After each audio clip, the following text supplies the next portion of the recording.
Walt Whitman has somewhere a fine and just distinction between loving by allowance and loving with personal love. This distinction applies to books as well as to men and women, and in the case of the not very numerous authors who are the objects of the personal affection. It brings a curious consequence with it. There is much more difference as to their best work than in the case of those others who are loved by allowance, by convention.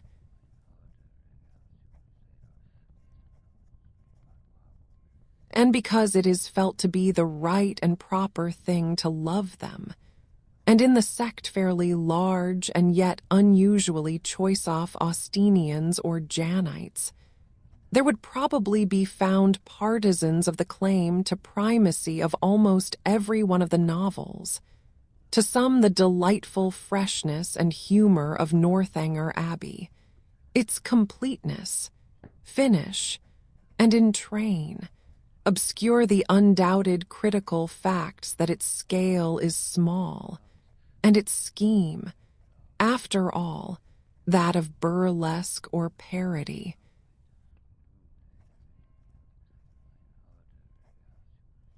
A kind in which the first rank is reached with difficulty, persuasion, relatively faint in tone, and not enthralling in interest, has devotees who exalt above all the others its exquisite delicacy and keeping.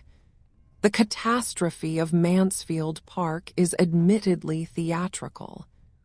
The hero and heroine are insipid, and the author has almost wickedly destroyed all romantic interest by expressly admitting that Edmund only took Fanny because Mary shocked him.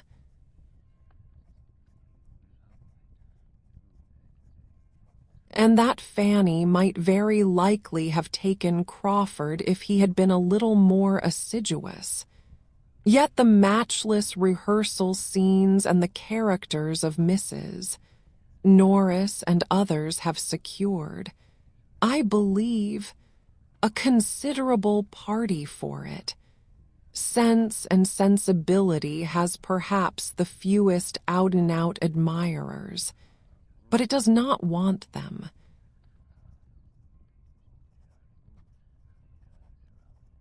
I suppose, however, that the majority of at least competent votes would, all things considered, be divided between Emma and the present book, and perhaps the vulgar verdict, if indeed a fondness for Miss Austen be not of itself a patent of exemption from any possible charge of vulgarity, would go for Emma.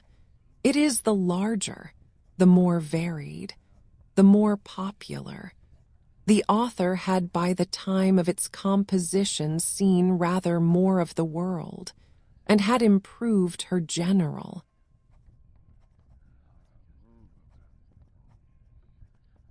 Though not her most peculiar and characteristic dialogue, such figures as Miss Bates, as the Eltons, cannot but unite the suffrages of everybody.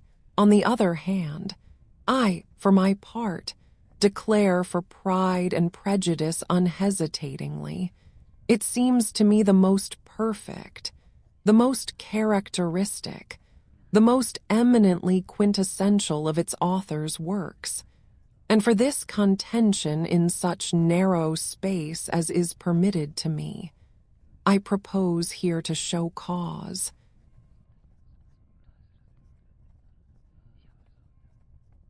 In the first place, the book, it may be barely necessary to remind the reader, was in its first shape written very early, somewhere about 1796, when Miss Austen was barely 21, though it was revised and finished at Chawton some 15 years later, and was not published till 1813, only 4 years before her death.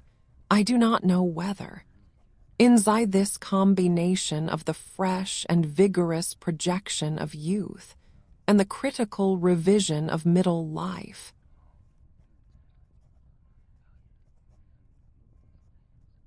There may be traced the distinct superiority in point of construction, which, as it seems to me, it possesses over all the others. The plot, though not elaborate, is almost regular enough for Fielding, hardly a character. Hardly an incident could be retrenched without loss to the story. The elopement of Lydia and Wickham is not, like that of Crawford and Mrs. Rushworth, a coup de théâtre. It connects itself in the strictest way with the course of the story earlier.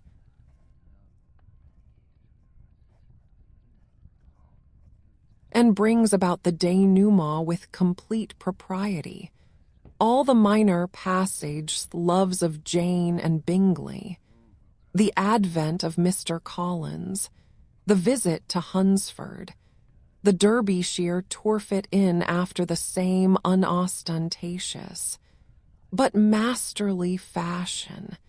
There is no attempt at the hide-and-seek, in-and-out business, which in the transactions between Frank Churchill and Jane Fairfax contributes no doubt a good deal to the intrigue of Emma.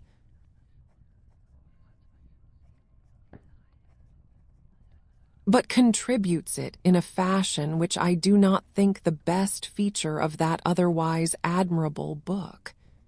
Although Miss Austen always liked something of the misunderstanding kind, which afforded her opportunities for the display of the peculiar and incomparable talent to be noticed presently. She has been satisfied here with the perfectly natural occasions provided by the false account of Darcy's conduct given by Wickham, and by the awkwardness, arising with equal naturalness,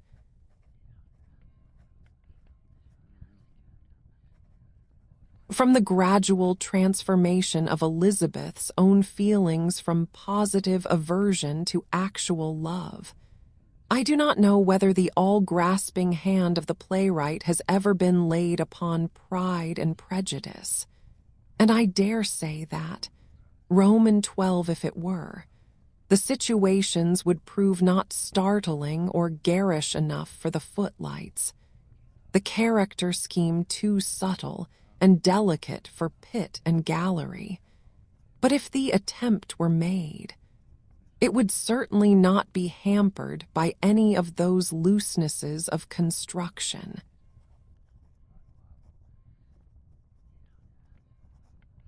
which, sometimes disguised by the conveniences of which the novelist can avail himself, appear at once on the stage.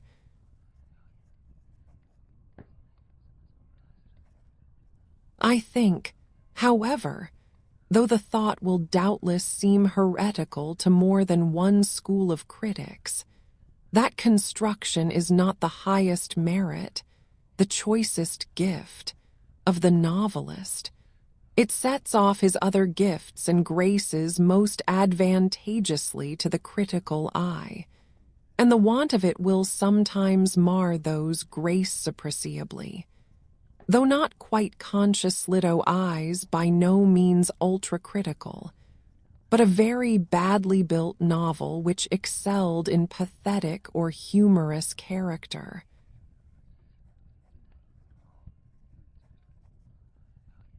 Or which displayed consummate command of dialogue, perhaps, the rarest of all faculties, would be an infinitely better thing than a faultless plot acted and told by puppets with pebbles in their mouths.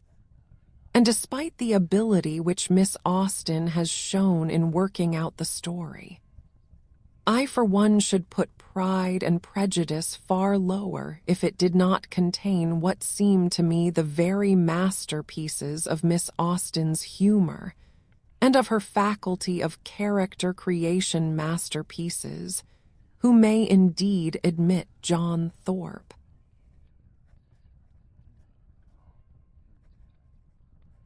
The Eltons, Mrs.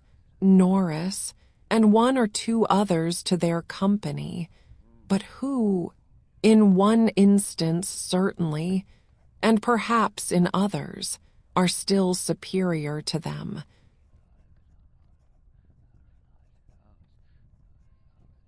The characteristics of Miss Austen's humor are so subtle and delicate that they are, perhaps, at all times easier to apprehend than to express, and at any particular Roman 13 time likely to be differently apprehended by different persons.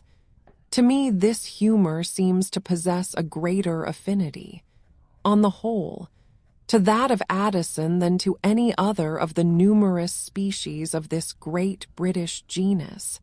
The differences of scheme, of time, of subject, of literary convention are,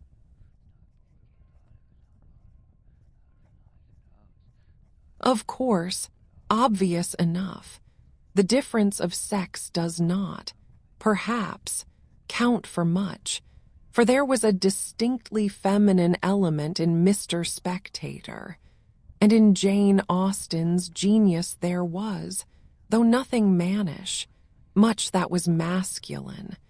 But the likeness of quality consists in a great number of common subdivisions of qualitidemereness, extreme minuteness of touch, avoidance of loud tones and glaring effects. Also there is in both a certain not inhuman or unamiable cruelty.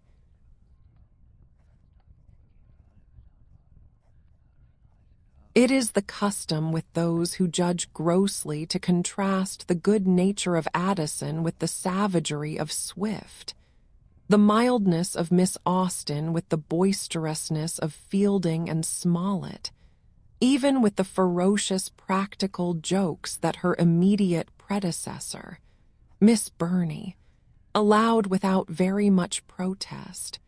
Yet, both in Mr. Addison and in Miss Austen there is, though a restrained and well-mannered, an insatiable and ruthless delight in roasting and cutting up a fool, a man in the early 18th century.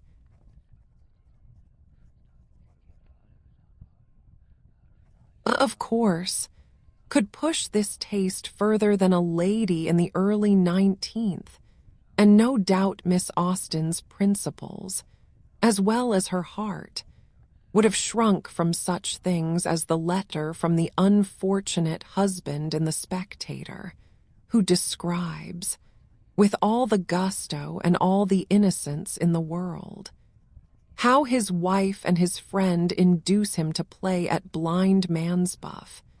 But another Spectator letter that of the damsel of 14 who Roman 14 wishes to marry Mr. Shapley.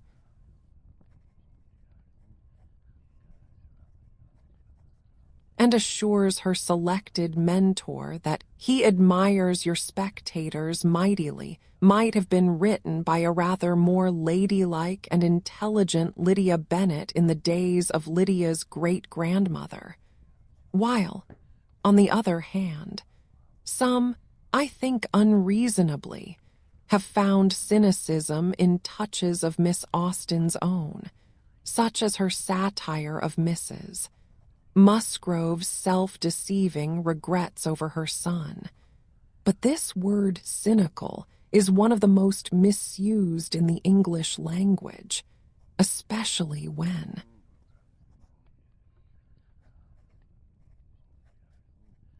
by a glaring and gratuitous falsification of its original sense, it is applied, not to rough and snarling invective, but to gentle and oblique satire, if cynicism means the perception of the other side, the sense of the accepted hells beneath, the consciousness that motives are nearly always mixed, and that to seem is not identical with to bafe this be cynicism, then every man and woman who is not a fool, who does not care to live in a fool's paradise,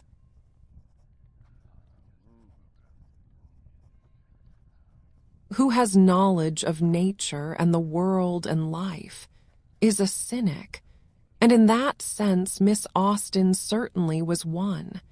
She may even have been one in the further sense that, like her own Mr. Bennet, she took an Epicurean delight in dissecting, in displaying, in setting at work her fools and her mean persons. I think she did take this delight, and I do not think at all the worse of her for it as a woman, while she was immensely the better for it as an artist.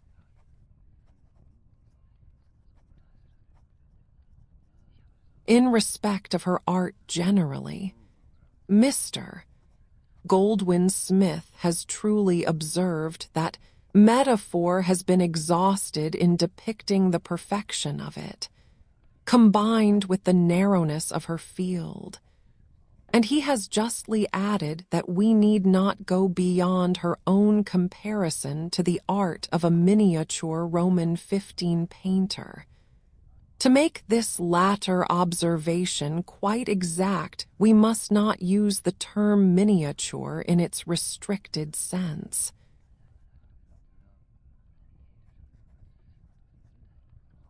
And must think rather of Memling at one end of the history of painting and Masonier at the other, than of Cosway or any of his kind. And I am not so certain that I should myself use the word narrow in connection with her. If her world is a microcosm, the cosmic quality of it is at least as eminent as the littleness. She does not touch what she did not feel herself called to paint. I am not so sure that she could not have painted what she did not feel herself called to touch.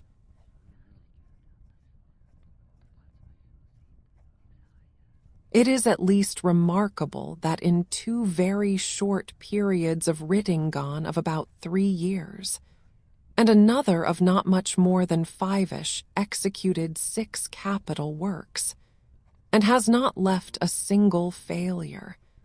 It is possible that the romantic paste in her composition was defective. We must always remember that hardly anybody born in her decadithat of the 18th century, 7tis independently, exhibited the full romantic quality. Even Scott required hill and mountain and ballad.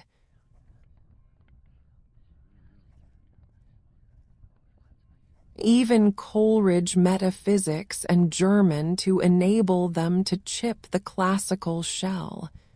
Miss Austen was an English girl, brought up in a country retirement, at the time when ladies went back into the house if there was a white frost which might pierce their kid shoes, when a sudden cold was the subject of the gravest fears, when their studies, their ways,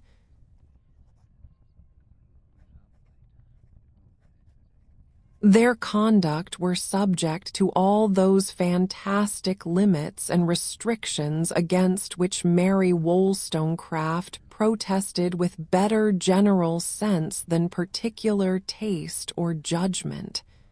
Miss Austen, too, drew back when the white frost touched her shoes, but I think she would have made a pretty good journey even in a black one.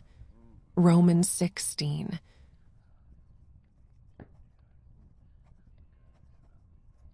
For if her knowledge was not very extended, she knew 2 things which only genius knows. The one was humanity, and the other was art. On the first head she could not make a mistake. Her men, though limited, are true, and her women are, in the old sense, absolute. as to art, if she has never tried idealism. Her realism is real to a degree which makes the false realism of our own day look merely dead alive. Take almost any Frenchman.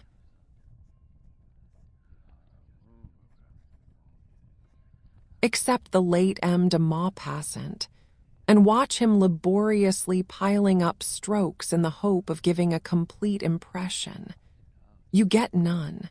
You are lucky if, discarding 2/3 of what he gives, you can shape a real impression out of the rest. But with Miss Austen, the myriad, trivial, unforced strokes build up the picture like magic. Nothing is false. Nothing is superfluous. When, to take the present book only, Mr. Collins changed his mind from Jane to Elizabeth, while Mrs.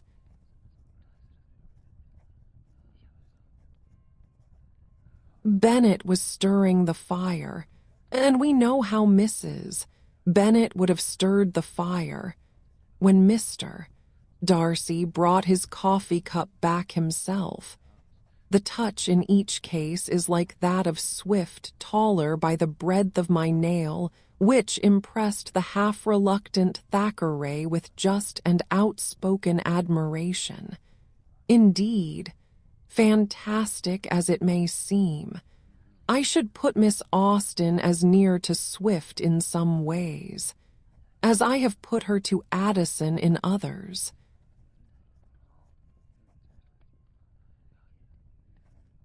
This Swiftian quality appears in the present novel as it appears nowhere else in the character of the immortal, the ineffable Mr. Collins. Mr. Collins is really great, far greater than anything Addison ever did, almost great enough for Fielding or for Swift himself. It has been said that no one ever was like him, but in the first Romans 17 place, he was like him. He is therealive, imperishable, more real than hundreds of prime ministers and archbishops.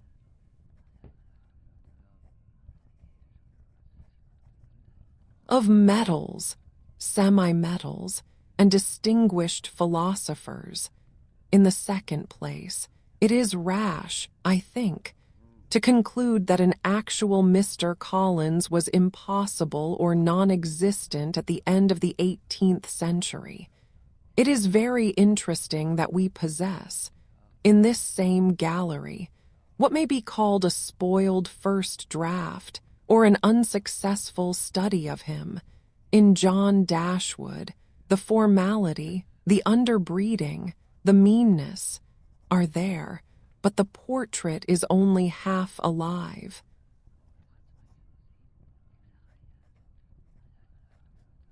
And is felt to be even a little unnatural. Mr. Collins is perfectly natural and perfectly alive. In fact, for all the miniature, there is something gigantic in the way in which a certain side, and more than one, of humanity, and especially 18th century humanity, its Philistinism, its well-meaning but hide-bound morality, its formal pettiness, its groveling respect for rank, its materialism, its selfishness, receives exhibition.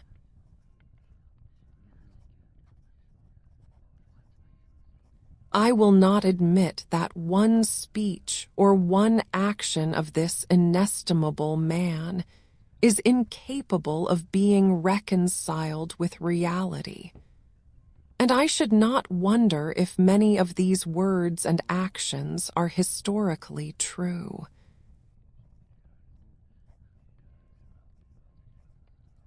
But the greatness of Mr. Collins could not have been so satisfactorily exhibited if his creatress had not adjusted so artfully to him the figures of Mr. Bennet and of Lady Catherine de Bourgh. The latter, like Mr. Collins himself, has been charged with exaggeration. There is, perhaps, a very faint shade of color for the charge, but it seems to me very faint indeed. Even now I do not think that it would be impossible to find persons, especially female persons,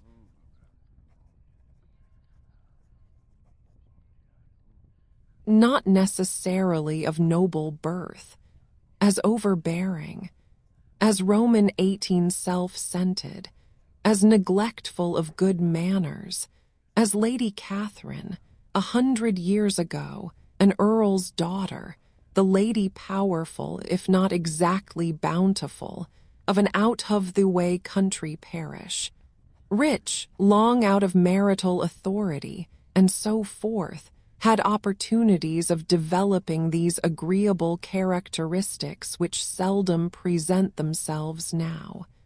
As for Mr. Bennet, Miss Austen, and Mr. Darcy,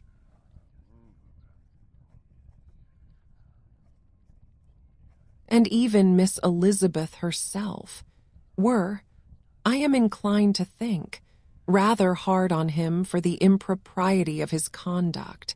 His wife was evidently, and must always have been, a quite irreclaimable fool, and unless he had shot her or himself, there was no way out of it for a man of sense and spirit but the ironic.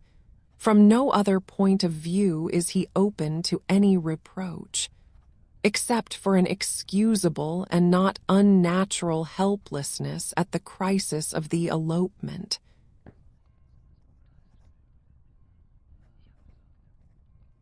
And his utterances are the most acutely delightful in the consciously humorous kind, the kind that we laugh with. Not at hat even Miss Austen has put into the mouth of any of her characters. It is difficult to know whether he is most agreeable when talking to his wife, or when putting Mr. Collins through his paces. But the general sense of the world has probably been right in preferring to the first rank his consolation to the former when she maunders over the entail. My dear,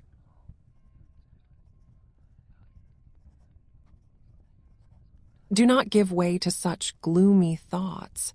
Let us hope for better things.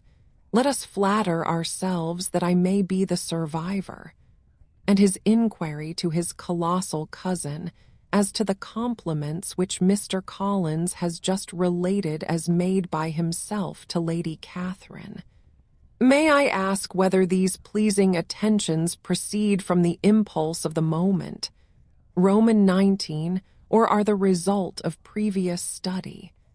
These are the things which give Miss Austen's readers the pleasant shocks, the delightful thrills,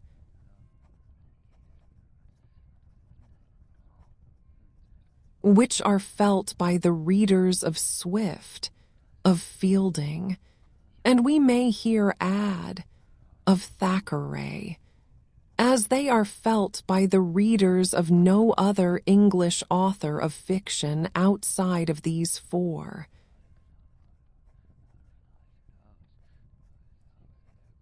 The goodness of the minor characters in Pride and Prejudice has been already alluded to, and it makes a detailed dwelling on their beauties difficult in any space, and impossible in this. Mrs. Bennet we have glanced at, and it is not easy to say whether she is more exquisitely amusing or more horribly true. Much the same may be said of Kitty and Lydia, but it is not every author, even of genius,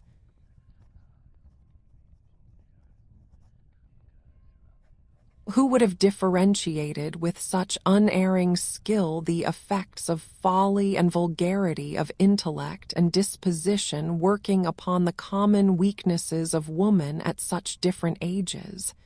With Mary, Miss Austen has taken rather less pains, though she has been even more unkind to her, not merely in the text, but, as we learn from those interesting traditional appendices which Mr.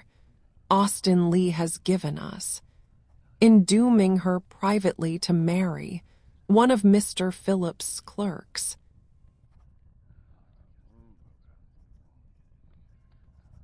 The habits of first copying and then retailing moral sentiments, of playing and singing too long in public, are, no doubt, grievous and criminal, but perhaps poor Mary was rather the scapegoat of the sins of blue stockings in that Fordyce-belectured generation. It is at any rate difficult not to extend to her a share of the respect and affection and respect of a peculiar kind, doubtless, with which one regards Mr. Collins, when she draws the moral of Lydia's fall.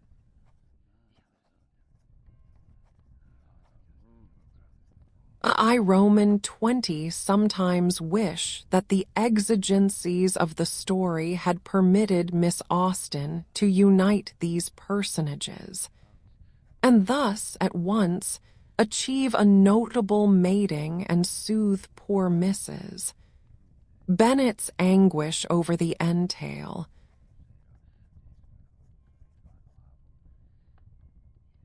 The Bingleys and the Gardiners and the Lucases, Miss Darcy and Miss de Bourgh, Jane, Wickham, and the rest, must pass without special comment, further than the remark that Charlotte Lucas, her egregious papa, though delightful, is just a little on the thither side of the line between comedy and farce, is a wonderfully clever study in drab of one kind, and that Wickham, though something of Miss Austen's hesitation of touch in dealing with young men appears,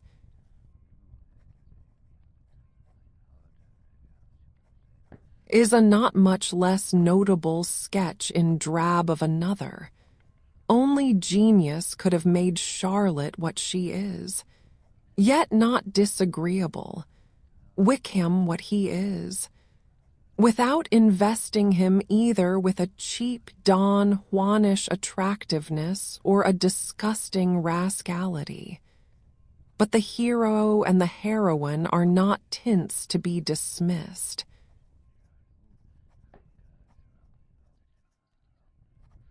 Darcy has always seemed to me by far the best and most interesting of Miss Austen's heroes, the only possible competitor being Henry Tilney, whose part is so slight and simple that it hardly enters into comparison.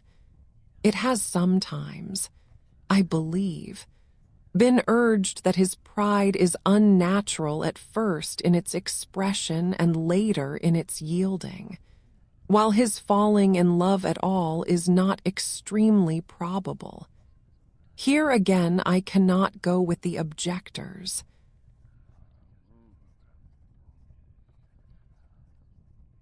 Darcy's own account of the way in which his pride had been pampered is perfectly rational and sufficient, and nothing could be, psychologically speaking, a cause severier for its sudden restoration to healthy conditions than the shock of Elizabeth's scornful refusal acting on a nature Roman 21x hypothesis generis. Nothing in even our author is finer and more delicately touched than the change of his demeanor at the sudden meeting in the grounds of Pemberley.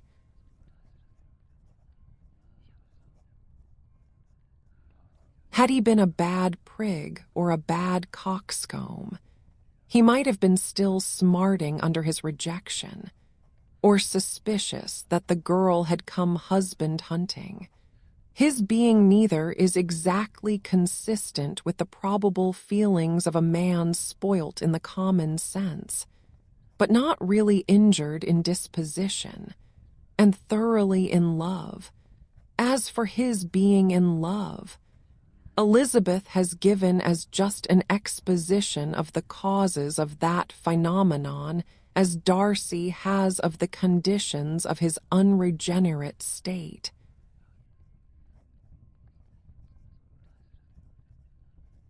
Only she has, of course, not counted in what was due to her own personal charm.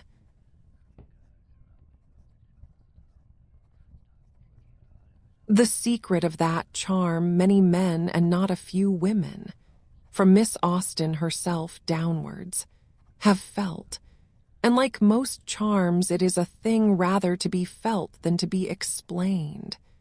Elizabeth, of course, belongs to the Allegro or Allegra division of the army of Venus.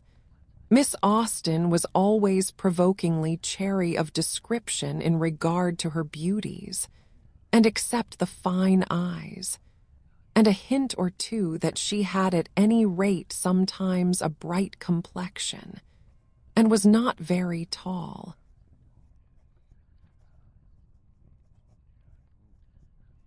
We hear nothing about her looks, but her chief difference from other heroines of the lively type seems to lie first in her being distinctly clever, almost strong-minded. In the better sense of that objectionable word, and, secondly, in her being entirely destitute of ill nature for all her propensity to tease and the sharpness of her tongue. Elizabeth can give at least as good as she gets when she is attacked, but she never scratches, and she never attacks first.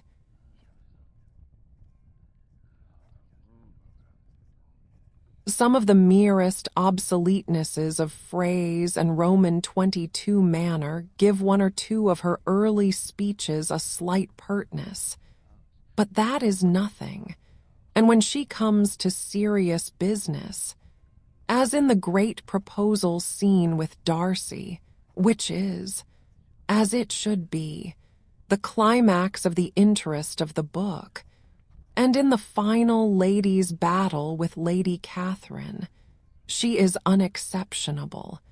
Then, too, she is a perfectly natural girl.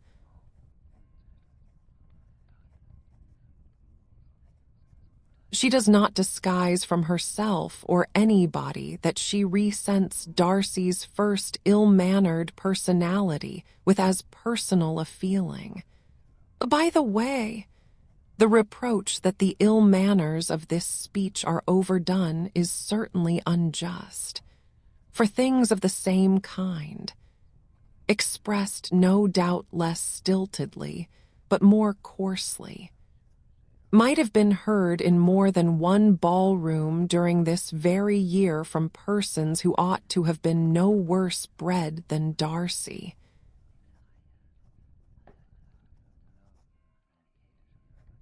And she lets the injury done to Jane, and the contempt shown to the rest of her family, aggravate this resentment in the healthiest way in the world.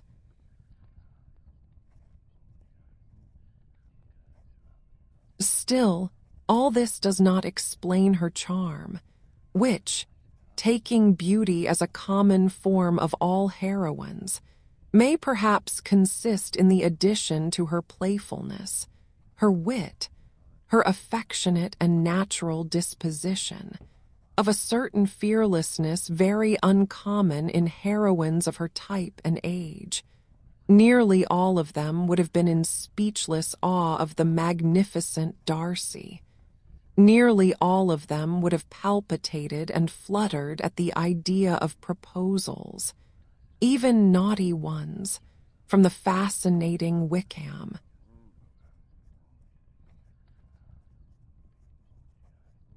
Elizabeth, with nothing offensive, nothing veraginous, nothing of the new woman about her, has by nature what the best modern, not new, women have by education and experience, a perfect freedom from the idea that all men may bully her if they choose, and that most will Roman 23 away with her if they can.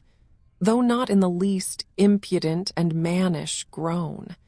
She has no mere sensibility, no nasty niceness about her.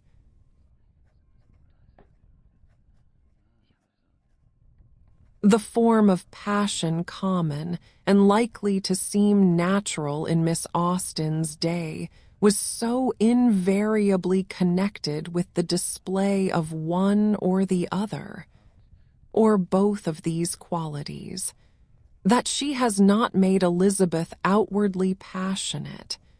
But I, at least, have not the slightest doubt that she would have married Darcy just as willingly without Pemberley as with it.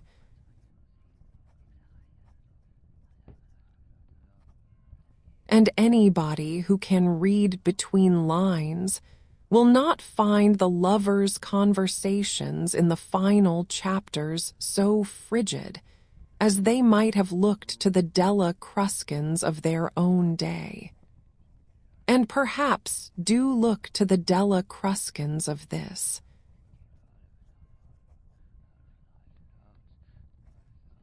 And, after all, what is the good of seeking for the reason of charm? It is there. There were better sense in the sad mechanic exercise of determining the reason of its absence where it is not. In the novels of the last 100 years there are vast numbers of young ladies with whom it might be a pleasure to fall in love. There are at least 5 with whom, as it seems to me, no man of taste and spirit can help doing so. Their names are, in chronological order, Elizabeth Bennet,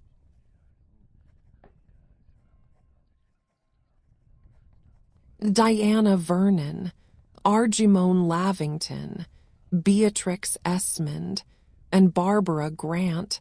I should have been most in love with Beatrix and Argimone. I should, I think, for mere occasional companionship, have preferred Diana and Barbara, but to live with and to marry. I do not know that any one of the 4 can come into competition with Elizabeth.